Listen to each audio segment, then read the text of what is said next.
इस दुनिया में ना कुछ लोगों को सफलता मिलती है और बहुत ढेर सारे लोग असफल हो जाते हैं। ऐसी कौन सी चीज होती है जो लोगों को सफल बनाती है और ऐसी कौन सी चीज होती है जो लोगों को असफल बना देती है? और आप लोगों को क्या करना चाहिए जिससे कि दिसंबर 2024 में जो यूजीसी नेट जेआरएफ का एग्जाम होने वाला है उसमें आपको बहुत सारा फायदा हो सके। इन्हीं सारी बातों पर हम लोग आज डिस्कशन करेंगे।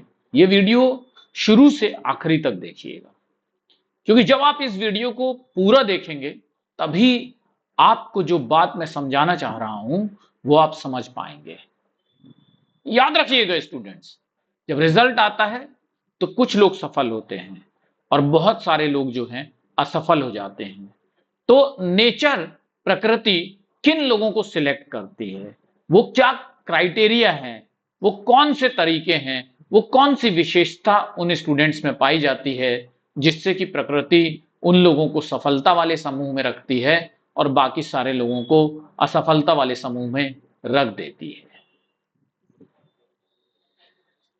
तो कुछ पॉइंट्स आप लोग मेरे सामने देख रहे होंगे कि दिसंबर 2024 का एग्जाम जो होने वाला है उसमें किस किस को फायदा होगा। तो ये 4 कैटेगरीज मैंने बना रखी हैं लोगों की। तो सबसे पहला तो हिंदी और इंग्लिश, क्या हिंदी मीडियम के स्टूडेंट्स को फायदा होगा, क्या इंग्लिश मीडियम के स्टूडेंट को फायदा होगा। सबसे पहला सवाल मेरा ये है, और ये सवाल जो है वो आप सब लोगों के मन में भी आना चाहिए। और इस सवाल के लिए हम लोग क्या करें ये बहुत ज्यादा जरूरी है। आपने अभी जो एग्जाम दिया था, जो जून में आपने एग्जाम दिया, या इसके पहले दिसंबर 2023 में आपने एग्जाम दिया, या उसके पहले जून 2023 में आपने एग्जाम दिया था, या उसके भी पहले, आप इस तरह से पीछे पीछे पीछे जाते जाएंगे तो आप देखेंगे कि एनटीए यूजीसी नेट के एग्जाम का जो आस्किंग पैटर्न है, क्वेश्चन पूछने का जो तरीका है, वो कहीं ना कहीं इंग्लिश वाले स्टूडेंट्स की तरफ झुकता जा रहा है। मेरे पास दोनों ही बराबर नंबर ऑफ स्टूडेंट्स आते हैं और मैं अपने सारे स्टूडेंट्स को एक ही नजरों से देखता हूं। मैं हिंदी वाले स्टूडेंट्स को भी बहुत पक्षपाती ढंग से नहीं देखता हूं। मैं बायस्ड नहीं होता हूं हिंदी वाले स्टूडेंट्स को लेकर के, और इंग्लिश वालों स्टूडेंट्स को भी लेकर के मैं बायस्ड नहीं होता हूं। दोनों के साथ मैं समानता रखता हूं। तो सवाल पैदा होता है कि क्यों एनटीए इंग्लिश और हिंदी मीडियम के स्टूडेंट्स के साथ पक्षपात कर रहा है, और पक्षपात कर रहा है या मैं ऐसे ही कह रहा हूं। इसका जवाब आप लोग मुझे अभी इसी वक्त कमेंट बॉक्स में दीजिए। अगर आपको लगता है कि हां पक्षपात कर रहा है तो मुझे बताइएगा, क्योंकि कहीं ऐसा तो नहीं कि ये केवल मैं ही सोच रहा हूं। इस बार का पेपर आपने देखा होगा तो उसमें ऐसे काफी सारे क्वेश्चंस थे जिनका ट्रांसलेशन जो था वो कुछ और कह रहा था, और पेपर में लिखा हुआ होता है कि उनके लिए मान्य क्या होगा, इंग्लिश वाला ट्रांसलेशन मान्य होगा। तो हिंदी वालों के साथ ये अन्याय क्यों, कि हिंदी वाले इंग्लिश वाला भी क्यों पढ़ें? क्या उनको ज्यादा टाइम दिया जाता है एग्जामिनेशन हॉल में? तो अगर आप लोग मेरे साथ अपनी आवाज नहीं उठाएंगे हिंदी मीडियम के स्टूडेंट्स, तो ये जो बायसनेस है, ये जो प्रेजुडिस है, ये बना रहेगा। मैं जब आप लोगों से कहता हूं कि ईमेल कीजिए तो कुछ 30 बच्चों ने ईमेल किया कि रिजल्ट कब आएगा। जब मैं आप लोगों से कहता हूं कि ट्विटर पे लाइक कर दीजिए तो 24 बच्चे ट्विटर पे लाइक करते हैं। ऐसे आपकी फाइट हो जाएगी, आपका फ्यूचर सेफ हो जाएगा, आपका फ्यूचर सिक्योर हो जाएगा। तो ये जो लाइन बनी हुई है ना, ये दरार है, ये हमको कम करनी होगी, और तब होगी ये कम जब आप लोग इसके लिए आवाज उठाएंगे। और ये आवाज ज्यादा स्टूडेंट्स उठाएंगे तब ये समाप्त होगा, नहीं तो नहीं होगा। ये ऐसे ही चलता रहेगा। इस तरह एनटीए का गिरता जा रहा है, गिरता जा रहा है, गिरता जा रहा है। और एनटीए को ऐसा, मुझे ऐसा लगता है और अब लगने लगा है कि एनटीए स्टूडेंट के फ्यूचर को लेकर के उतना सेंसिटिव नहीं है, नहीं सोच रहा है। मुझसे एक जज ने कहा था कि अगर आपके साथ गलत हो रहा है या आपको लग रहा है कि गलत हो रहा है कहीं, तो आपको वो आवाज उठानी चाहिए, क्योंकि हो सकता है कि जो ऊपर बैठे हुए लोग हैं उन्हें पता ही नहीं है कि गलत हो रहा है। तो स्टूडेंट्स, इस वीडियो को शेयर जरूर कीजिए, क्योंकि जितने ज्यादा नंबर ऑफ स्टूडेंट्स के पास ये वीडियो जाएगा उसके उतने व्यूज होंगे और इतना पावरफुल ये वीडियो हो जाएगा। और अगर अभी तक आपने लाइक नहीं किया है, लाइक कर दीजिए और शेयर जरूर से कीजिएगा, और चैनल को सब्सक्राइब नहीं किया है तो जरूर से कर लीजिएगा। तो ये तो बात हुई, मुद्दा हुआ एक कि हिंदी और इंग्लिश मीडियम में से इंग्लिश मीडियम वाले जो स्टूडेंट हैं उनको बहुत फायदा होता है। क्यों होता है? इसलिए होता है क्योंकि मटेरियल भी उनके पास है और फिर एनटीए भी ट्रांसलेशन में कहीं ना कहीं इंग्लिश को प्रायोरिटी देता है, वरीयता देता है। ठीक है, नेक्स्ट जो मेरा जो टॉपिक था वो था कि एनरोल्ड स्टूडेंट और नॉट एनरोल्ड स्टूडेंट, मतलब ऐसे बच्चे जिन्होंने हमारी क्लास को ज्वाइन किया है, जिन्होंने पेड क्लास को ज्वाइन किया है, उनको क्या क्या करना चाहिए जिससे कि उनको बेस्ट से बेस्ट फायदा हो सके। इंग्लिश मीडियम के स्टूडेंट भी और हिंदी मीडियम के स्टूडेंट भी, दोनों तरह के स्टूडेंट्स होते हैं। मैं बाइलिंगुअल पढ़ाता हूं, जितना आप लोगों को इंग्लिश में समझाता हूं उतना ही आप लोगों को हिंदी में भी समझाता हूं। तो ऐसे स्टूडेंट्स जिन्होंने बैच को ज्वाइन किया है, अब उनको फायदा कैसे पहुंच सकता है? सबसे पहली बात, मोस्ट इंपॉर्टेंट चीज ये है कि बहुत सारे स्टूडेंट मुझसे पूछते हैं कि सर हमने आपका पेड क्लास ले लिया है सर, अब ये बता दीजिए कि हम बुक कौन सी पढ़ें। तो मैं कहता हूं कि कोई भी बुक पढ़ने की आपको जरूरत नहीं है। आज की डेट में मैं आपसे क्वेश्चन करना चाहता हूं, मेरा दूसरा सवाल, आज की डेट में आपके पास सबसे पावरफुल चीज क्या है? सबसे पावरफुल, दुनिया की सबसे शक्तिशाली चीज आज आपके पास है, वो क्या है? वो है इंटरनेट। और आप इसको भूल करके आप वापस वो ट्रेडिशनल चीज पे जाना चाहते हैं। अभी मैं बताऊंगा आपको, बुक भी बताऊंगा कि कौन सी बुक पढ़ लीजिए, लेकिन वो बाद में। सबसे पहले शक्तिशाली को प्रणाम। इंटरनेट सबसे शक्तिशाली चीज है जो आज आपके हाथ में है, जिसका आप अगर सही उपयोग कर लें तो फिर आपको कोई किताब पढ़ने की आवश्यकता नहीं पड़ेगी। इंटरनेट का इस्तेमाल कीजिए। कैसे इस्तेमाल करेंगे? पेड स्टूडेंट जो हैं उनके लिए खास तौर से मैं पहले बता रहा हूं, उसके बाद में जो नॉट एनरोल्ड स्टूडेंट है, जो पेड नहीं होते हैं, जो फ्री लेक्चर्स देखते हैं, उनके बारे में भी मैं आपको बताऊंगा। तो इंटरनेट से आपको क्या करना है, क्या होगा इसका सही इस्तेमाल? जब मैं आप लोगों को पढ़ाता हूं मटेरियल, तो उसमें बहुत सारे नए नए थिंकर्स आपको दिखते हैं।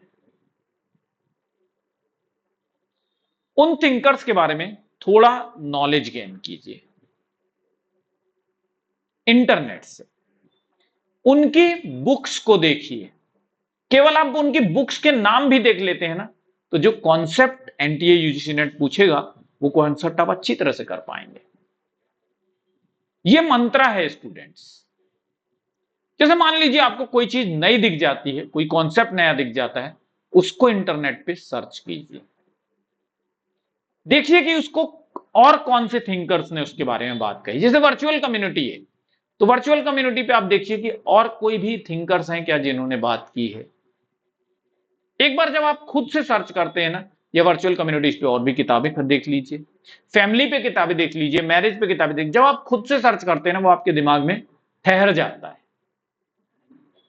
तो ये काम आप करिए। और बहुत इंपॉर्टेंट बात जो है, दीवार पे पोस्टर बनाना जरूर शुरू कीजिए अगर अभी तक नहीं किया है। और उस पोस्टर पे जो चीजें आपको याद नहीं होती वो लिख दीजिए, फिर चाहे वो किताबों की क्रोनोलॉजी हो, फिर चाहे वो थिंकर्स के कॉन्सेप्ट्स हो, चाहे वो थिंकर्स के ईयर हो, थिंकर की क्रोनोलॉजी हो, कोई भी चीज हो जो आपको नहीं बनता है, पोस्टर चिपकाइए, उसको लिख दीजिए। जब वो पोस्टर पूरा भर जाता है, दूसरा पोस्टर लेकर आइए, उसको चिपकाइए, फिर उसमें लिखना शुरू कर दीजिए। सबसे बेस्ट है और बहुत इंपॉर्टेंट सबसे पावरफुल चीज है रिवीजन। अगर आप किसी चीज का रिवीजन नहीं करते हैं, आप पढ़ लेते हैं, बहुत अच्छी तरह से आपने पढ़ लिया, मगर आप रिवीजन नहीं कर पाए, तो फिर गलत, ये गलत तरीका है। आपको समय समय पर रिवाइज करना है, बल्कि हर हफ्ते में जो भी पढ़ा हुआ है रिवाइज कर लीजिए, सबसे बेस्ट मेथड। ठीक है, तो रिवीजन बहुत ज्यादा जरूरी है, मैं बार बार कहता हूं, ये 4-5 चीजें करिए, बहुत इंपॉर्टेंट है। अब अभी अगर आपको एक बुक है जो आप ले सकते हैं एनरोल्ड स्टूडेंट, अभी पहले नॉट एनरोलमेंट वाले को अब डिस्कस करेंगे, उसके बाद मैं दोनों के लिए किताब बता दूंगा एक साथ, ठीक है। पेड के लिए वो बुक ले सकते हैं तो ले लीजिए, उसको पढ़ लीजिए, पीडीएफ भी मार्केट में अवेलेबल है, मार्केट में क्या फ्री सोर्स है, पीडीएफ भी अवेलेबल हो जाता है, वो बुक का नाम भी मैं आप लोगों के साथ डिस्कस कर दूंगा, ठीक है। अभी एक वर्कशॉप स्टार्ट होने वाला है, कब है, 11 अक्टूबर को, शाम को 7 बजे है, अश्विनी त्यागी सर लेंगे, ठीक, असिस्टेंट प्रोफेसर और पीएचडी स्कॉलर्स के बारे में बताएंगे, तो उसको भी जरूर से आप अटेंड कर लीजिएगा। नॉट एनरोल्ड वाली, 1 मिनट, स्लाइड जो है वो नहीं आई है, 1 सेकेंड रुकिएगा, मैं बताता हूं आप लोगों को। तो जो किताब मैं आप लोगों को बोल रहा था ना कि एनरोल्ड और नॉट एनरोल्ड वालों के लिए, तो उस किताब का नाम जो है स्टूडेंट्स, वो है जॉर्ज रिट्जर। अगर आप जॉर्ज रिट्जर अगर आपको लेना है तो बहुत अच्छी किताब है, ले लीजिए उसको अच्छी तरह से पढ़ जाइए, बहुत इंपॉर्टेंट है, बहुत मजा आएगा उसको पढ़ने में, और बहुत सारी नई चीजें भी आपको सीखने के लिए मिलेंगी, ठीक है, तो उसको जरूर से पढ़ लीजिए। अब आते हैं ऐसे स्टूडेंट्स जो फ्री लेक्चर देखते हैं, तो उनको कैसे अपनी पढ़ाई करनी चाहिए, आ जाइए। नॉट एनरोल्ड स्टूडेंट के लिए क्या स्ट्रेटेजी होनी, सबसे पहली बात तो, क्योंकि आपको कोई गाइड करना नहीं कर रहा है, आप फ्री लेक्चर्स देख रहे हैं, आप फ्री स्टूडेंट्स हैं, तो आपको सबसे पहले टाइम टेबल बनाना चाहिए। बिना टाइम टेबल के दुनिया जो है वो अधूरी है, सफलता उनको नहीं मिलती जो समय के साथ चलते हैं, जो समय के साथ चीजों को कवर करते हैं, नेचर, प्रकृति उनको सिलेक्ट करता है सफलता में, ठीक है, वो सिलेक्ट होते हैं, वो सफल होते हैं। दूसरी चीज शेड्यूल, बहुत इंपॉर्टेंट है, शेड्यूल बनाना। शेड्यूल और टाइम टेबल में क्या अंतर है, टाइम टेबल आप बनाते हैं कि मैं जो है इतने समय में अपना कोर्स जो है कंप्लीट करूंगा, इतने समय में यूनिट 1, इतने समय में यूनिट 2, यूनिट 3, यूनिट 4, ऐसे समय दे देते हैं और उसके अकॉर्डिंग आप कवर करते हैं। शेड्यूल क्या होता है, मैं रोज ये काम इतने इतने समय करूंगा, तो मैं करूंगा ही करूंगा, ठीक, ये दोनों चीजें आपको करनी है। मटेरियल क्या होना चाहिए आपका, इग्नू होना चाहिए, और डिफरेंट डिफरेंट बुक्स हैं, जैसे थिंकर्स के लिए दोषी और जैन की किताब है, ठीक, हिंदी मीडियम वालों के लिए। रिसर्च मेथोडोलॉजी के लिए आप कोई भी किताब ले सकते हैं, मैं किताब महल प्रिफर करता हूं, किताब महल की बुक आती है रिसर्च मेथोडोलॉजी, बहुत अच्छी किताब है, अगर वो मिल जाए तो, ठीक, मैं उस किताब को बहुत अच्छा समझता हूं। फिर उसके बाद आपको भी जॉर्ज रिट्जर ले लेनी है, बहुत काम आएगी, बहुत फायदा होगा जॉर्ज रिट्जर ले लेंगे तो, ठीक है, ये किताबें आपको लेनी है, और बाकी सारी चीजें जो है वो आपको खुद से मेहनत करनी होगी स्टूडेंट्स, क्योंकि जो एनरोल नहीं करते उनको खुद से बहुत डिसिप्लिन रहना पड़ता है, आपको पूरे डिसिप्लिन के साथ। और सबसे इंपॉर्टेंट बात जो कि नेचर सफल लोगों में देखता है, जो सफल लोगों में होती है, वो होती है कंसिस्टेंसी, सततता।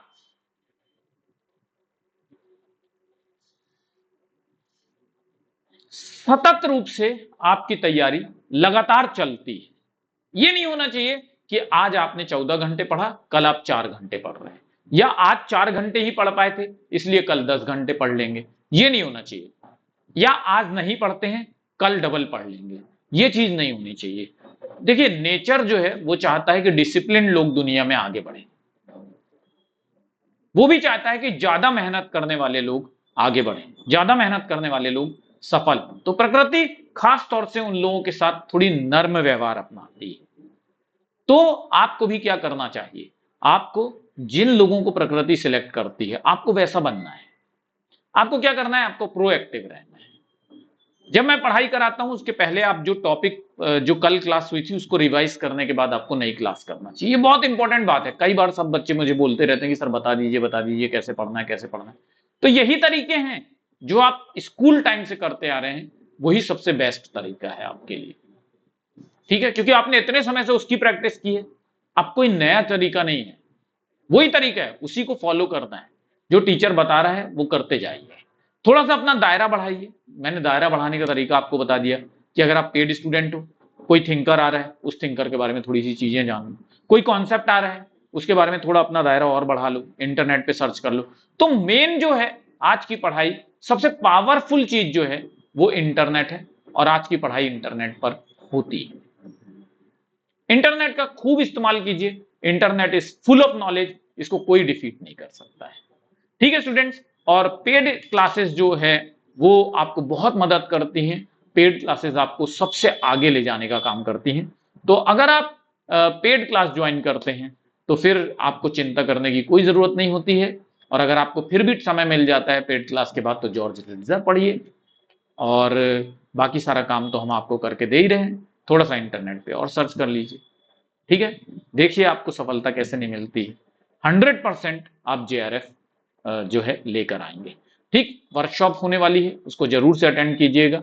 और अगर अभी तक आपने व्हाट्सएप ग्रुप नहीं अटेंड किया, नहीं ज्वाइन किया है, या टेलीग्राम ग्रुप नहीं ज्वाइन किया है, तो ज्वाइन जरूर से कर लीजिएगा।